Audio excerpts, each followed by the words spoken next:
The war in Syria and the simmering conflict on the Donbass have tended to obscure significant changes within the Russian ground forces, namely the raising of new motorized rifle and tank divisions on the basis of permanent readiness brigades, the reactivation of regiments within existing reduced-strength divisions, and the creation of numerous artillery and air defense brigades and other non-divisional units, apparently for inclusion in the combined arms and tank armies for which the new divisions are being intended. News reports from just the last few weeks have identified the following units undergoing reactivation procedures. The 42nd Guards Red Banner Evpatoria Motorized Rifle Division, which is being rebuilt using two motorized rifle brigades stationed within the Republic of Chechnya, assigned to the 58th Army of the Southern Military District. The 90th Guards Twice Red Banner Vitebsk Novgorod Tank Division being reconstituted on the basis of the 7th Guards Separate Tank Brigade stationed in Chelyabinsk region and assigned to the Central Military District. The 150th Order of Kutazov Idritsa Berlin Motorized Rifle Division stationed in the Rostov region and assigned to the Southern Military District. The 10th Guards Red Banner Order of Sovorov, Kutazov and October Revolution Uralzlyov Tank Division assigned to the Western Military District and stationed in the Voronezh region near the border with Ukraine. This division is being reformed using a divisional mobilizational base. Furthermore, the 4th Guards Kantemirovskaya Tank Division and the 2nd Guards Tamanskaya Motorized Divisions, stationed within the Western Military District in the vicinity of Moscow and assigned to the newly reformed 1st Guards Tank Army, have received an additional tank and motorized rifle regiment, respectively, to return them to full strength. In all cases, the units follow divisional organizations roughly similar to late Soviet-era formations, with the tank divisions having 3 tank and 1 motorized rifle regiments, and motorized rifle divisions having 3 motorized rifle and 1 tank regiment. It has not been reported whether the individual regiments will similarly follow the standard 3+1 mix of motorized rifle and tank battalions, though it appears likely they will do so.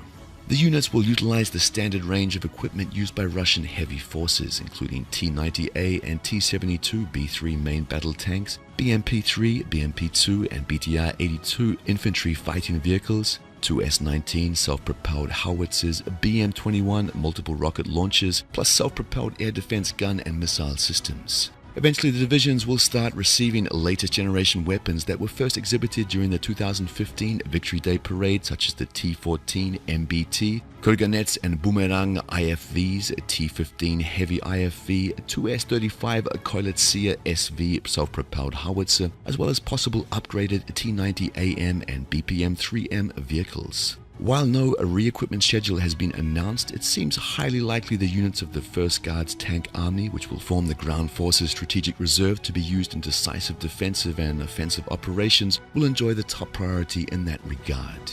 The activation of these units is being accompanied by equally significant reinforcement of non-divisional formations such as separate artillery, air defense, and combat engineer brigades and battalions that would naturally support the larger units during high-intensity combat operations conducted by the 1st Guards Tank and 20th Combined Arms Armies. Separate motorized rifle and tank brigades that are not being converted into divisions have also had their troop and equipment strengths increased, and there are reports that some of them will become all volunteer for rapid reaction and possible expeditionary missions.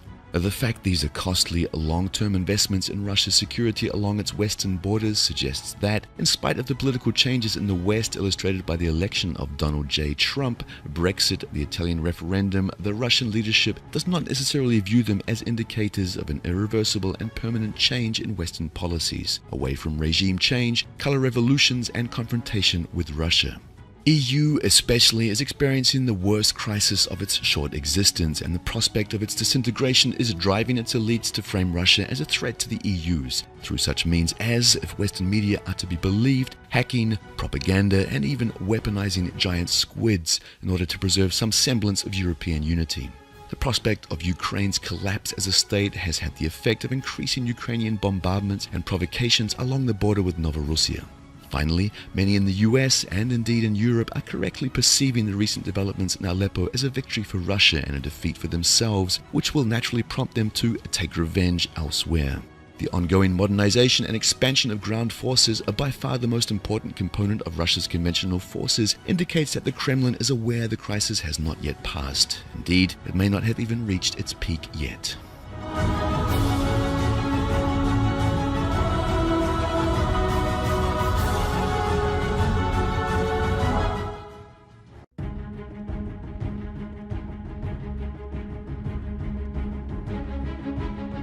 The Armata tank has become a real challenge for NATO tank builders. Design officers of Western countries were discouraged by the tanks passing into service, which has the most advanced features in terms of mobility, protection and firepower. That is why tank builders have had to adjust their current projects on future tanks and prepare them for a possible confrontation with the Armata on the battlefield. But are the efforts being made to catch up to the Russian engineers successful? At the Eurosatory exhibition, which was held in June in France, German weapons company Rheinmetall presented a promising sample of a 130mm gun, L-51, which is aimed at combating modern armored vehicles, including Russian main battle tanks MBT T-14 and the Armata. The latest modifications to the T-90 were also presented. Manufacturers are affirming that the gun will be between 10% and 50% more efficient than the previous model of the 120mm gun, the L-55, which is widely used in the army. However, the manufacturer has not reported on the method of estimation for the effectiveness of the gun. Despite the increase in the firepower of the gun, its weight remains almost the same. The shutter with a vertical locking mechanism weighs about 3 tons and the trunk has a weight of 1,400 kilograms. This result is achieved through the use of high-tech materials and optimal design that allows for the new gun to be used on existing tanks of the latest modification, such as the German Leopard 2A7. This means that the weapon can be distributed widely. It can also be installed on the projecting German-French tank, the MGCS, which is anticipated to be placed into service after 2030. To increase the armor penetration for the gun, new, longer and heavier projectiles were developed. Armor-piercing fin-stabilized discarding Sabot APF SDS, as with separable trays and high-explosive air-bursting munitions HE-ABM. Despite the manufacturer's declaration of the significant increase in the firepower of the guns, experts have expressed doubts. The sample that was presented is designed for manual loading, and experts have confirmed that the rapidity of fire cannot exceed more than 6 to 8 rounds per minute. The T-14 has an auto loader which provides for the rapidity of fire of about 10 to 12 rounds per minute. Regarding the increased efficiency of the gun's shot, as claimed by Rheinmetall, it must be noted that the round's DM63 for the previous gun model, the RH-120 L-55, which is installed on the tank Leopard 2, has a penetration of up to 800mm of homogeneous armor. Therefore, an efficiency of 10% in the L-51 model yields 880mm. In comparison, Armata's 125mm gun, the 2A82-1M, provides armor penetration of between 850mm and 1000mm. The 152mm gun, the 2A83, which has been tested in the 90s and into the century, will be installed on Russian tanks in the future. Hit 1 at 24mm of homogeneous armor. It is known that field tests of the German guns were not carried out and that the gun has not been set on a real tank. Therefore, it is hardly possible that a 50% improvement in the performance of the German gun can be said to be achieved. The Russian tank crew is set in a separate capsule protected by a modern, multi-layer counter-heat protection effect armor.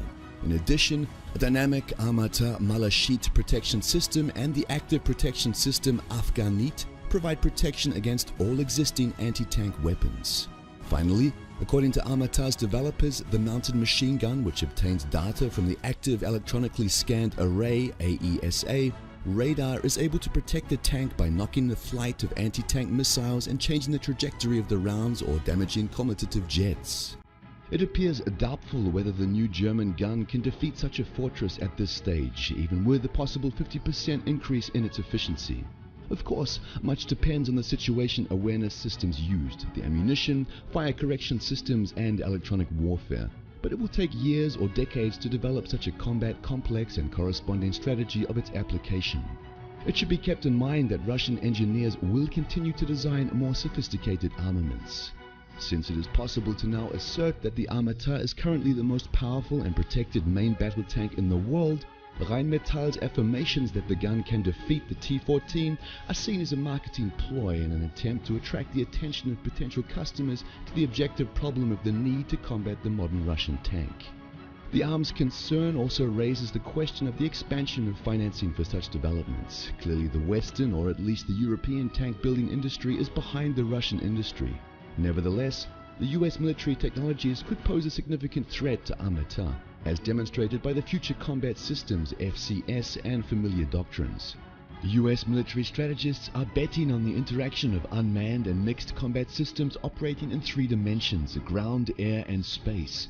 According to this approach, the target should be defeated from the zone located beyond the line of sight of the enemy. For example, a promising lightly armored 20-ton tank, the XM-1202 Project FCM, equipped with a 120mm gun XM-360, was supposed to launch the mid-range munitions MIMKE or MIMCE to a distance of 12 kilometers and targeted with drones, Class 1 T-Hawk or 4-Fire Scout. It is therefore more likely that in the coming years we will see more Armata-orientated systems of weapons and even so-called Armata killers.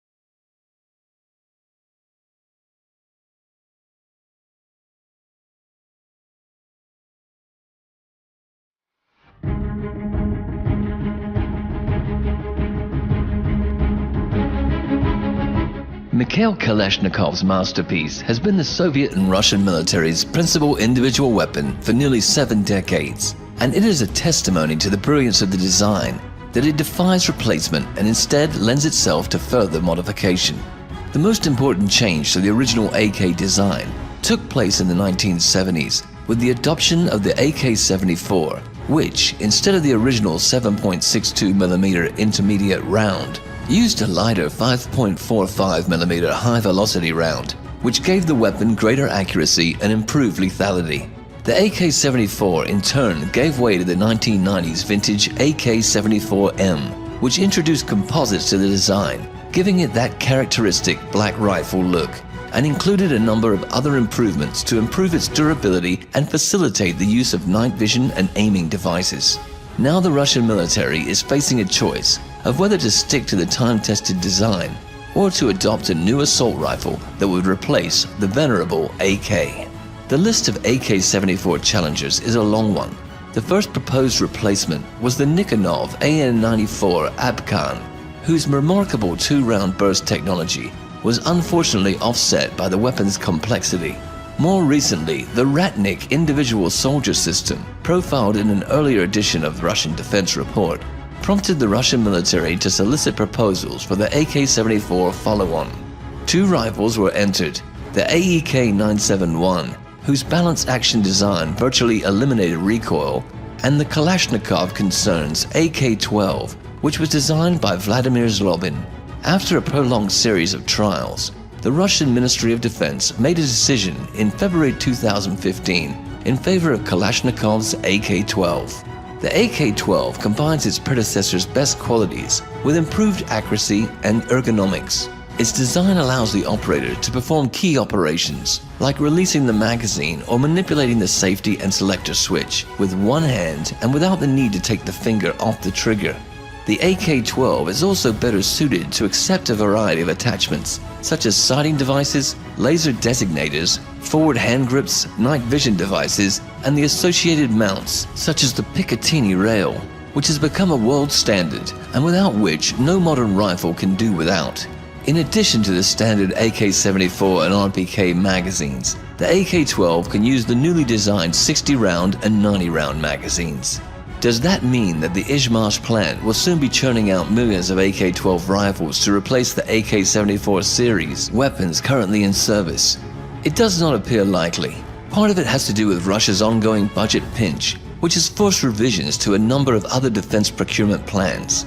But the bigger reason is that the AK-12 just does not offer enough of an advantage to warrant such a dramatic rearmament. Russia is not unique in that respect. The US military has held several major competitions to identify a successor to the M16 and M4 weapons, and yet these rather flawed rifles will continue in service for decades to come. because the potential replacement's performance advantage is insufficient to warrant the cost. The May 2016 decision to equip the newly formed National Guard with AK-74M rifles is one of the indicators that the Russian leadership is instead opting in favor of continued modifications of existing rifles with the designation of AK-74M3. Several hundred of these rifles, referred to at the time as AK-74M Obvez, were seen already during the Victory Parade in May 2015. The AK-74M3 introduces a new buttstock design, a new hand grip, and changes to the receiver cover to facilitate the use of Picatinny rails, in addition to other improvements. The AK-12, on the other hand, will most likely be purchased in relatively small numbers for use by specialized and elite units, much as the way the US and other NATO countries issue more advanced and expensive designs to its elite forces while retaining older weapons in service. As is usually the case, the question of the relative importance of the AK-74M3 and the AK-12 to the Russian military will likely be shown by their presence or absence at this year's and future victory parades.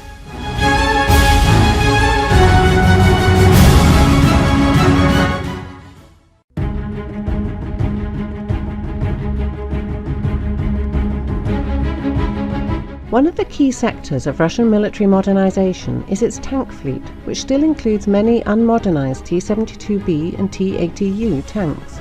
In order to close the tank quality gap with NATO, Russia opted to upgrade the T-72B to the T-72B3 standard, a modernization that yielded a modern tank comparable to the T-90 at a fraction of the cost of buying a new T-90. The T-72B3 tank, which entered service in 2011 at the rate of about 200 a year, and which became widely known thanks to the annual tank biathlon competitions, was intended to be a stopgap measure until the T-14 of the Armata family became operational.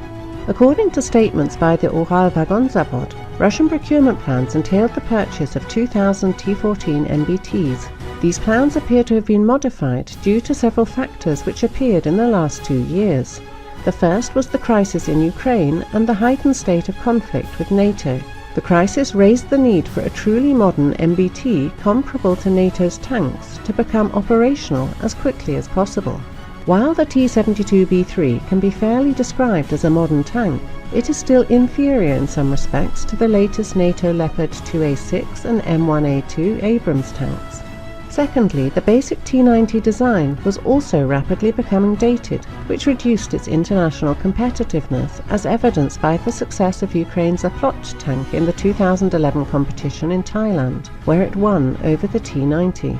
While the T-90 has enjoyed considerable export success, including major contracts with India and Algeria, it is now facing the prospect of being eclipsed by more recent designs from China and even Ukraine. Third, even though Ukraine proved unable to fulfill the Thailand contract in a timely manner, producing only 5 tanks a year in 2014 and 2015, the Russian leadership has to consider the worst-case scenario of Ukraine ramping up Aplot production for domestic use with NATO's assistance. Fourth, Russia's economic crisis, caused mainly by the rapid drop of oil prices, means that the ambitious military modernization plans face the need of being as cost-effective as possible. Fifth, the T-14 is a radical design featuring many revolutionary technologies. It is a technologically risky project featuring many as yet unproven technologies with the possibility of developmental delays. Since its design is very different from earlier Russian tank designs, its introduction would also require considerable changes to the training doctrine, as tank crews trained to use Russia's current tanks would be ill-prepared to use the T-14. As a result, it would be unlikely that Russia could field a sizable and fully operational T-14 force before 2020 at the earliest. The change to Russian procurement plans induced by these factors became apparent in the summer of 2015, when the Russian MOD announced its T-90 fleet would be modernized to the T-90AM variant. This version of the T-90, known by its export designation of T-90SM, was developed in recent years apparently in response to the T-90's aging and the emergence of viable Chinese and Ukrainian competitors, and was not intended for adoption by the Russian military. However, the need for a quicker and less expensive alternative that would fill the gap until the T-14 became available compelled the Russian MOD to take a second look at the T-90AM, which has the advantage of using already existing T-90 hulls, is a mature project with few developmental risks, and whose familiar layout means Russian tank crews can readily transition to the new design.